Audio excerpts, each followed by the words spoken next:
Hello दोस्तों, कैसे हो आप? तो आज मैं आपके लिए लेके आया हूँ टाइल्स ऑफ हार्डिंग गॉड का न्यू एपिसोड। जैसा कि इसके लास्ट एपिसोड में हम लोगों ने देखा था, किन्मू डीमन कल सेट का मास्टर बन गया होता है। वहां पर डिमोनिक कल सेट के सारे लोग आ चुके थे और साथ में ग्रेनी सी भी वहां पे आ गई थी। उन लोगों ने किन्मू को अपना नया मास्टर एक्सेप्ट कर लिया था और साथ में किन्मू ने नया मास्टर बनने के साथ ही अपनी वोट भी ले ली थी। ग्रेनी सी अपने इनर डीमन को शो करती है। किन्मू को दिखाया जाता है कि उसका इनर डीमन कोई और नहीं बल्कि डिमोनिकल सेट का प्रीवियस मास्टर है। वो मास्टर अपनी टीचिंग किन्मू की बॉडी में ट्रांसफर कर देता है, तो किन्मू एंशिएंट सेज से जाकर मिलता है और वो एंशिएंट सेज किन्मू को अपनी टीचिंग ट्रांसफर करता है, जिसकी वजह से किन्मू कई दिन तक कल्टीवेशन में बैठा रहता है और उस सेज से बहुत कुछ सीखता है। जिसके बाद अगले सीन में हमें दिखाया जाता है कि यांगकांग किंगडम में इंपीरियल सेक्ट मास्टर से मिलने के लिए मास्टर लिन आए हुए होते हैं। वो लोग इंपीरियल मास्टर के घर के बाहर इंपीरियल मास्टर को थैंक यू कह रहा होता है और कहता है कि मैं आई एकेडमी का अगला मास्टर बनना चाहता हूँ, मेरी अच्छी है। और वो इंपीरियल मास्टर से कहता है कि उम्मीद है कि आप आगे चलकर मेरे साथ कोऑपरेट करेंगे और मुझे भी टीच करेंगे। मैं अपनी बाकी की लाइफ इंपीरियल एकेडमी के लिए गुजार दूंगा, चाहे फिर उसके लिए मुझे अपनी जान भी क्यों ना देनी पड़े। यह कहने के साथ ही वो लोग दोबारा से उसके आगे झुकते हैं और दूसरी तरफ हमें दिखाया जाता है जनरल केलिन को। वो अंदर जाता है और मास्टर को कहता है इंपीरियल एकेडमी से एक खबर आई है, ताई एकेडमी का नया मास्टर वो लिन लाओ है। यह सुनकर वो इंपीरियल मास्टर कहता है लिन लाओ वो तो इस पोजीशन के लिए क्वालिफाइड है ही नहीं, ना ही उसके पास इतनी नॉलेज है कि वो उस पोजीशन को संभाल सके। मगर खैर ये मसला मेरा नहीं, इसलिए मैं इस पर ज्यादा बात नहीं करूंगा। अगर मैंने इस मैटर में कुछ ज्यादा कहा तो शायद एम्परर को बुरा लग जाएगा, मुझे भी ज्यादा अच्छा फील नहीं होगा। मगर तुम जाओ और जाकर एम्परर को बता दो कि हेवली डीमन कल्ट ने अपना नया मास्टर सिलेक्ट कर लिया है, और जहां तक बात हेवली डीमन कल्ट के फाउंडर की है तो उसके बारे में कुछ भी कहने की कोई जरूरत नहीं है। यह सुनकर जनरल केन को वहां से चला जाता है और दूसरी तरफ हमें दोबारा से किन्मू को दिखाया जाता है। वो हेवनली कल्ट सेक्ट का मास्टर बन चुका होता है। वो सबसे पहले 360 हॉल के लिए एक स्कूल बनाता है ताकि उसकी अगली जनरेशन को वहां पे टीच किया जा सके। यह देखकर मास्टर उस पर बहुत ज्यादा खुश होते हैं, क्योंकि किन्मू ने आते ही साथ ही सबसे पहले एक अच्छा काम किया। उसने डीमन कल्ट के सेक्ट की अगली जनरेशन को ज्यादा स्ट्रॉन्ग बनाने के लिए स्कूल बनवा दिया है। और मास्टर उससे कहते हैं कि मुझे पता है तुम्हें तोड़फोड़ करना बहुत ज्यादा पसंद है, तुमने ऑस्कर रीजनिंग में बहुत कुछ तोड़फोड़ किया था, मगर वो यांका किंगडम था और ये हमारा लिन माउंटेन है। कोशिश करना, यहाँ पे कोई भी चीज टूटनी नहीं चाहिए। किन्मू कहता है कि मुझे चीजों को तोड़ना पसंद नहीं, मैं ऐसा कभी नहीं करूंगा। मास्टर कहता है कि मैं जानता हूँ, तुम जब ताई एकेडमी आए थे तो उस दिन तुमने बहुत तोड़फोड़ करनी शुरू की थी। तुमने सिर्फ 8 दिनों के अंदर ही पूरी ताई एकेडमी के सर पर उठा रखा था। यहाँ तक कि तुमने 3 मरतबा इतनी ज्यादा तबाही की थी कि तुम्हारी शिकायतें मेरे पास आने लगी थी। मगर यहाँ पे मौजूद हर एक हॉल में एक एंशिएंट रेलिक है, और जितनी भी चीजें ये सारी की सारी हमारे सेजेस से हैं, यानी उसके आर्टिफैक्ट से बिलोंग करती हैं। तो इसीलिए इन्हें डिस्ट्रॉय करना तुम्हें काफी महंगा पड़ सकता है, क्योंकि हमारे जितने भी डिसाइपल हैं वो इन आर्टिफैक्ट और इन ट्रेजर को हमेशा कुछ ना कुछ सीखते हैं। वो किन्मू से कहता है एक बात हमेशा याद रखना कि कोई भी ट्रेजर अपने पास रखने के लिए नहीं होता, हमेशा उस ट्रेजर से सीखो और अपने से आगे वाले को दे दो। मास्टर जैसे ही वहां से जाने लगते हैं, किन्मू कहता है कि प्लीज मास्टर रुक जाइए। मास्टर कहता है अब जाना जुदा होने का वक्त आ गया है। हम लोग चाहे एक दूसरे को कितना भी मिल ले, मगर अब हम एक दूसरे से दूर रहना ही होगा। हम एक दूसरे के साथ अब और ज्यादा नहीं रह सक पाएंगे। किन्मू कहता है सिर्फ 1 मिनट रुकिए, आप सफर पर जा रहे हैं, मेरे पास आपके लिए कुछ ट्रेजर हैं, ये अपने साथ ले जाइए। कहने के साथ ही किन्मू मास्टर के हाथ में ट्रेजर थमाता है और मास्टर से कहता है ये कुछ पैसे भी रख लीजिए, यह सफर में आपके काम आएंगे। और इसके साथ वो जेट बोटल्स और हीलिंग मेडिसिन और उसके अलावा भी बहुत कुछ मास्टर को दे देता है, जिस पर मास्टर खुद भी हैरान हो जाते हैं। और किन्मू मास्टर की पसंद की सारी चीजें उसके हाथ में थमाता जा रहा था। इसके बाद वो सब कुछ छोड़कर मास्टर को जोर से गले लगा लेता है। इस पर सब लोग हैरान हो जाते हैं। मास्टर खुद भी बिल्कुल अक्का बक्का रह जाता है। किन्मू बिल्कुल इमोशनल हो गया था। वो मास्टर से कहता है कि प्लीज मास्टर अपना ख्याल रखिए। यह देखकर मास्टर भी काफी ज्यादा खुश होता है कि किन्मू उसे काफी लाइक करता है। फाइनली उसके जाने का टाइम हो जाता है। किन्मू उसे हमेशा के लिए अलविदा कहता है, जिसके बाद मास्टर वहां से फौरन से निकल जाते हैं। मगर उनके वहां से जाते ही अचानक से उन लोगों को एक और आवाज सुनाई देती है। वो आवाज 360 हॉल के मास्टर की होती है। वो सारी एक जगह जमा होकर मास्टर को अपग्रेड करते हैं और उसे डिमोनिक कल्ट को लीड करने के लिए और इसे इतना इतना लंबा टाइम तक संभालने के लिए वो मास्टर को ट्रिब्यूट पेश करते हैं। उसके लिए वो थोड़ी सी बाइन का इस्तेमाल कर, जिसके बाद अगले सीन में हमें दिखाया जाता है फार्मिस्ट ग्रैंडपा जब वो अपनी विलेज में आता है तो वह देखता है कि वहाँ पे विलेज वो एक जगह पे नीचे पड़ा हुआ है और एक पत्ता उसके मुंह पे पड़ा है। यह देख के फौरन उसके पास आता है और कहता है कि तुम पिछले 2 दिन से यहाँ पे यूं ही पड़े हो, तुम वापस क्यों नहीं गए? मैंने कहा था ना जब डार्कनेस आ जाए उस वक्त अपने रूम में चले जाया करो। ताकि विलेज चिप कहता है लगता है तुम्हें भूलने की आदत हो गई है, तुम जानते हो ना कि हमेशा से तुम ही मुझे एक जगह से दूसरी जगह तक ले जाया करते थे। और हमेशा तुम ही मुझे अब मेरे रूम तक छोड़कर आते थे, मगर तुम मुझे अब मेरे रूम पे ले जाना भूल रहे हो। मगर वो मास्कमैन कहता है कि तुम खुद उठकर भी जा सकते हो, फिर तुम उड़कर भी क्यों नहीं जा सकते, फिर तुम यहाँ पे क्यों पड़े हो? जिस पर ब्लेचिप कहता है कि क्या तुम जानते नहीं हो मेरे हाथ पैर नहीं है? यह सुनते ही बक्सो फार्मिस्ट घंटा गुस्से में पागल हो जाता है और कहता है कि क्या मजाक है, तुम ऐसे वॉरियर हो जिसकी कल्टीवेशन हेवन लेवल की है, जहाँ तक डार्क ट्रेशन भी तुम्हें कुछ नहीं कर पाते, तुम यहाँ पे मजलूम बनने का नाटक कर रहे हो। मगर ब्लेचिप कहता है पिछले दिनों से शायद मैं थोड़ा सा सुस्त हो गया, इसलिए मैं मूव नहीं कर पा रहा हूँ, यह मेरा फॉल्ट है। दूसरी तरफ हमें दिखाया जाता है डिमोनिकल सेक्ट का वो मास्टर दासू में ब्लेचिप से मिलने के लिए आता है, जिसे देखकर ब्लेचिप कहता है कि मेरे दोस्त तुम इतना दूर मेरे पास मिलने के लिए आए हो, सब खैरियत तो है ना? लगता है शायद तुमने अपने कंधों से बोझ उतार दिया है, तुम अब शायद रिटायरमेंट ले रहे हो। मास्टर भी उन लोगों को वहां पे ग्रीट करता है, उसके साथ सीन कट हो जाता है। दूसरी तरफ हमें किन्मू को दिखाया जाता है, वो एक एंशिएंट पेंटिंग को देख रहा होता है और कहता है इस वुड कटर सेट ने मुझे यह पेंटिंग दी है और कहा है कि मुझे एक ग्रेट यूनिफिकेशन टेक्निक को अपने आप ही रियलाइज करना होगा। जितने भी डीमन क्रिस्टल है अब उनकी यूनिफाई करके एक हेवनली डीमन क्रिस्टल तैयार करनी होगी। ये होली माउंटेन बाकी दुनिया से बहुत ज्यादा दूर है, ना यहाँ पे कोई शोर शराबा है ना ही कोई तोड़फोड़, यहाँ पे कल्टीवेशन करना सबसे ज्यादा बेस्ट ऑप्शन है। इतना कहने के बाद वो इस जगह पे बैठकर दोबारा से कल्टीवेट करना स्टार्ट कर देता है और नई स्किल को सीखने की कोशिश करता है, जिसकी वजह से हमें वहाँ पे उसकी स्पिरिचुअल बॉडी दिखाई देती है जो कि साइज में काफी ज्यादा बड़ी होती है।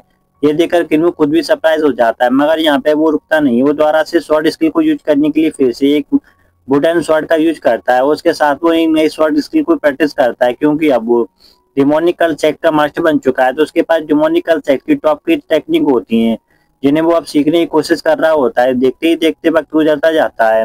किन्नू वो बॉक्स के जरिए नई नई टेक्टिक्स को सीखने की कोशिश कर रहा था, ताकि वो आगे चलकर ना सिर्फ डिमोनिकल सेक्ट को डिफेंड कर सके बल्कि अपने डिसेबल ग्रैंडपाओ की भी हेल्प कर सके। जहाँ पर उसकी मदद कर रही होती है रोशन कई दिन से कल्टीवेशन कर रहा था, मगर उसके लिए खाना जमा कर रही होती है। दूसरी तरफ ग्रैंड प्रीस्ट वो ब्लेज चिप से कह रहा होता है मैंने पिछले सैकड़ों सालों से बहुत को सारे डिसाइपल को ट्रेन किया है, मगर जहाँ तक बात आपके लड़की की, वो एक एक्स्ट्रा ऑर्डिनरी डिसाइपल है और अच्छी बात यह है कि वो एक ओवरलोड बॉडी के साथ पैदा हुआ है। मैंने उसे पहचानने में शायद गलती कर दी, मुझे यह बात तो माननी ही पड़ेगी कि उसकी नॉलेज मुझसे ज्यादा है और आपने उस ओवरलोड बॉडी को पहचान लिया था। यह सुनते हुए दोनों ग्रैंड पास हंसना शुरू कर देते और कहते हैं लगता है हमने डिमोनिकल सेट के मास्टर को बेवकूफ बना दिया है।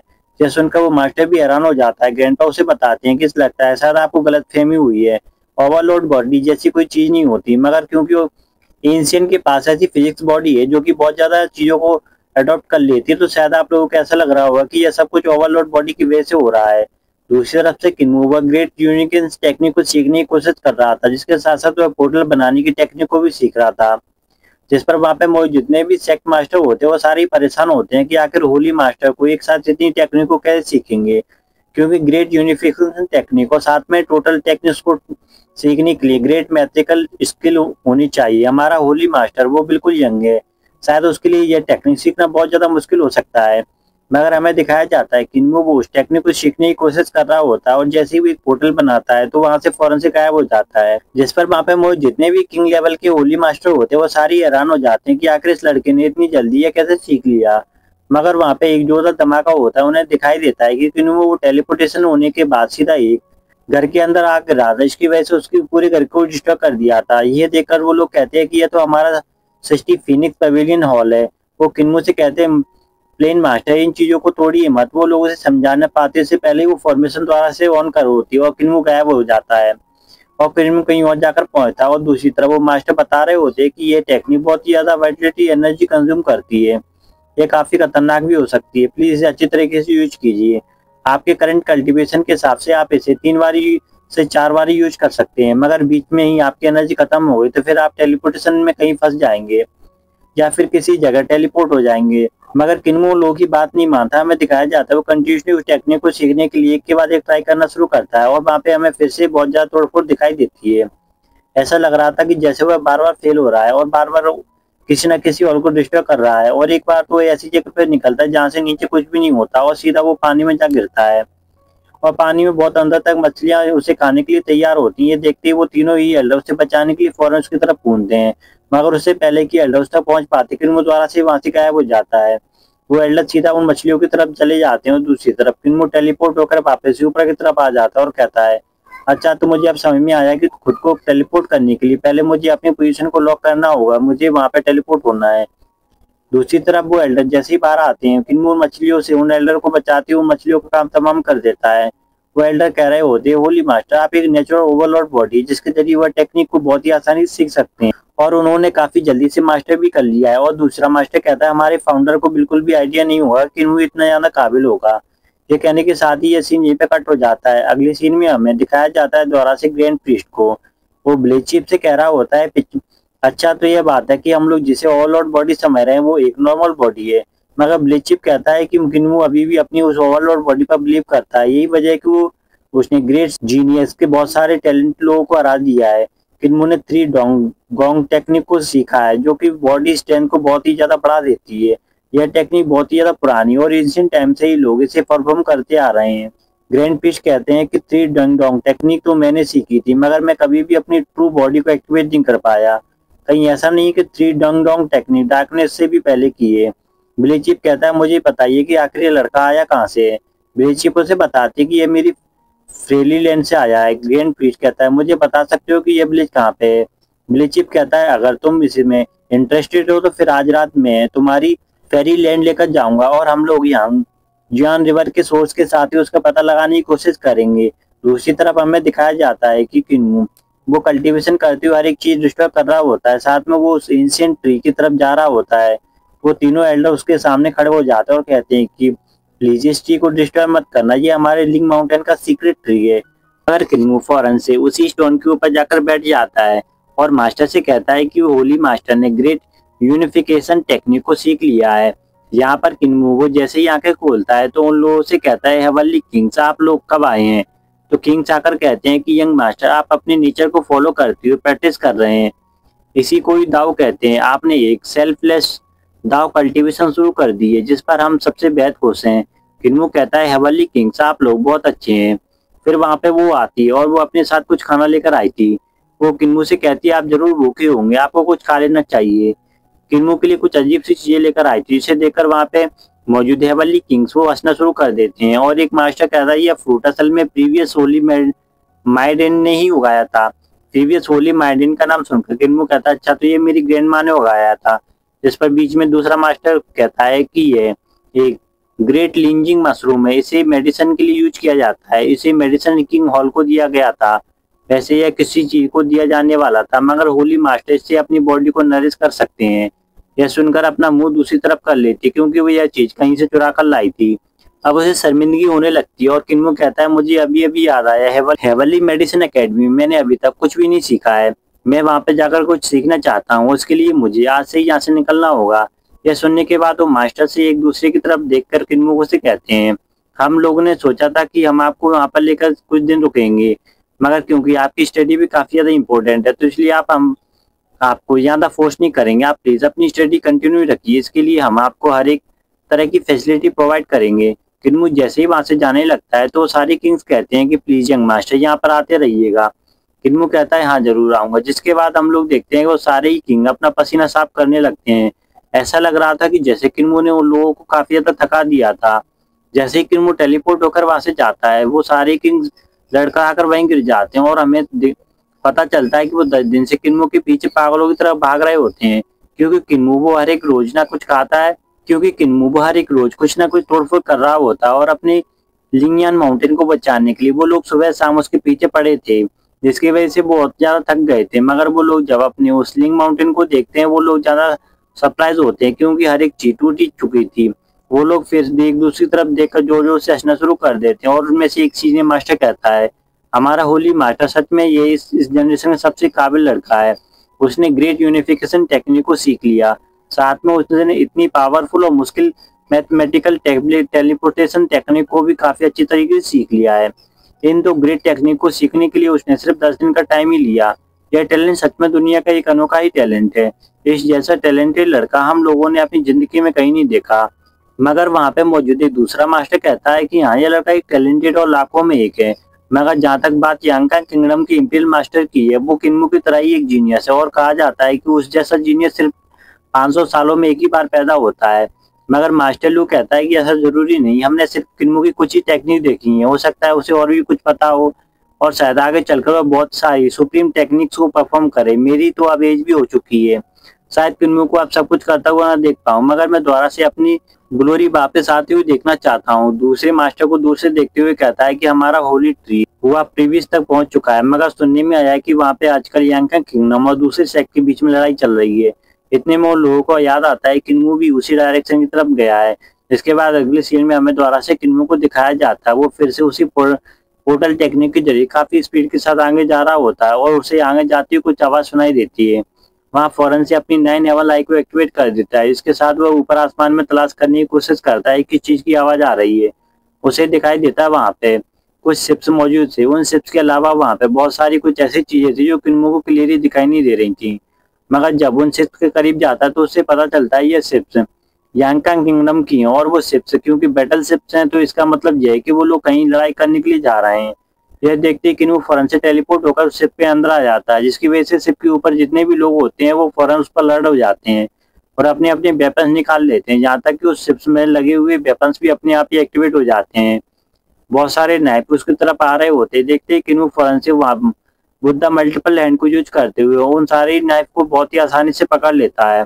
इतने में वो वॉरियर फिर अपनी स्वॉर्ड लेकर उसके सामने आ खड़े हो जाते हैं। इसके बाद किन्मो अपने उन मल्टीपल हैंड के साथ उन नाइफ को होल्ड किए होता है, मगर जैसे ही वो अपने वेपन नीचे फेंकता है एक वॉरियर अपनी शिप में मौजूद चिप से कहता है यहाँ पे कोई अजनबी बंदा आया है, पता नहीं ये कौन है। तो फिर उन लोगों का चिप कहता है कि तुम बेफिक्र हो जाओ, शायद ये बंदा भी हमारे साथ कैपिटल सिटी की तरफ जाना चाहता है, मगर वहाँ प्रीवियस से कैपिटल तक जाने के लिए इसे पैसे देने पड़ेंगे।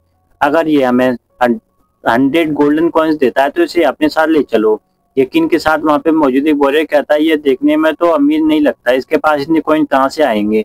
मगर वो चीफ किन्मो से कहता है कि यहाँ पे सिचुएशन काफी खराब चल रही है और ऊपर से ही आए दिन ही किसी न किसी की डेथ होती है, इसलिए तुम सोच लो या तुम हमारे साथ चलो या फिर इस खतरे में खुद से निपटो। मगर तुम हमें फॉलो करते हो तो तुम्हारी प्रोटेक्शन की जिम्मेदारी हमारी होगी, हम तुम्हें सेफली यांगकांग किंगडम तक ले जाएंगे। एक दूसरा वॉरियर कहता है कि इसे देखकर तो ऐसा नहीं लगता कि यह किसी अमीर फैमिली से बिलोंग करता होगा, आखिर ये इतने पैसे कहाँ से देगा। इतने में फॉक्स कहती है कि ये लोग पैसे भूखे हैं। ये कहने के साथ ही वो पैसों की पूरी उस चीफ की तरफ थ्रो करती है। वो फिर उछाल कर उसे काउंट कर लेता है। वो फौरन से किन्मो की इस डील से खुश हो जाता है। हमें दिखाया जाता है चीफ फिर किन्मो को पकड़कर अपनी कुर्सी पर बैठाता है।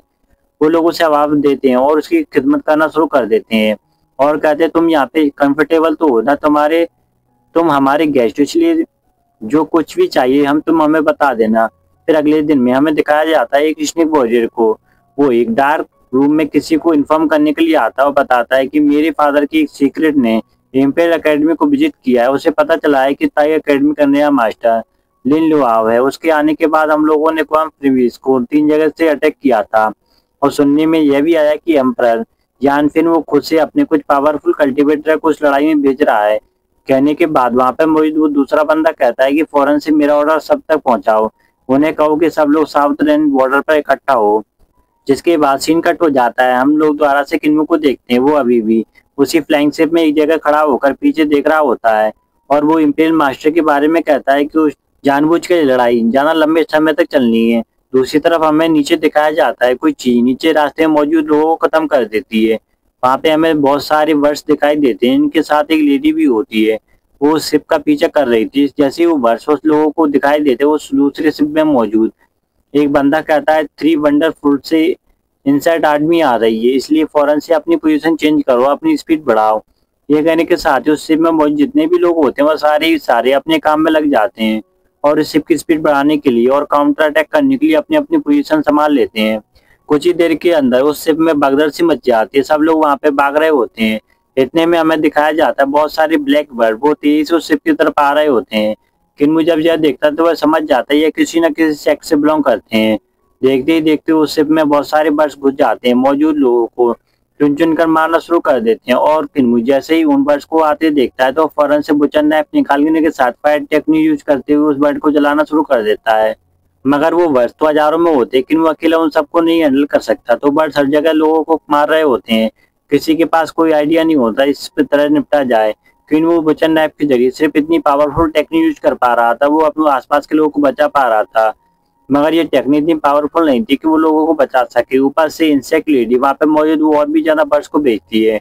किन्मो जब इतने ज्यादा बर्ड को आते हुए देखता है तो वो फौरन से सनशाइनिंग टेक्निक को यूज करता है। इसके साथ ही वहाँ पर एक जायंट सन देखते हैं, उससे निकलने वाली हीट वेव्स आग के गोले इतने ताकतवर होते हैं कि वो वहाँ पर मौजूद बर्फ को जलाना शुरू कर देते हैं। ये देखते उस शिप को वो चीफ कहता है, ये स्वॉर्डमैन शिप सच में लाजवाब है। इतना कहने के साथ वो वाइन पीता है और जैसे ही एक फूंक मारता है उसके मुंह से ज्यादा आग निकलती है। उसके साथ वो लोग एक फायर फिनिक्स बर्ड को देखते हैं जो कि वहाँ पे मौजूद बर्ड्स को जलाना शुरू कर देता है और हर जगह आग लग जाती है। चीफ किन्मू से कहता है, मेरा नाम यून फेंसाओ है और मैं यूनसी फैमिली से बिलोंग करता हूँ। किन्मू भी उससे कहता है, इंपीरियल एकेडमी से बिलोंग करता हूँ। मगर हमें दिखाया जाता है उस शिप के पीछे अभी भी बहुत सारे बर्ड्स होते हैं। वो लड़की शायद अब और भी बड़ा अटैक करने के लिए तैयार थी। और इसी सीन के साथ ये वाला एपिसोड यहीं पे खत्म होता है। आशा करता हूँ ये वीडियो या एपिसोड आपको पसंद आया होगा। अगर ये वीडियो या एपिसोड आपको पसंद आया तो प्लीज इस पे एक लाइक और एक कमेंट करके मेरे चैनल को सब्सक्राइब कर देना। मैं मिलता हूँ आपसे अगली वीडियो में।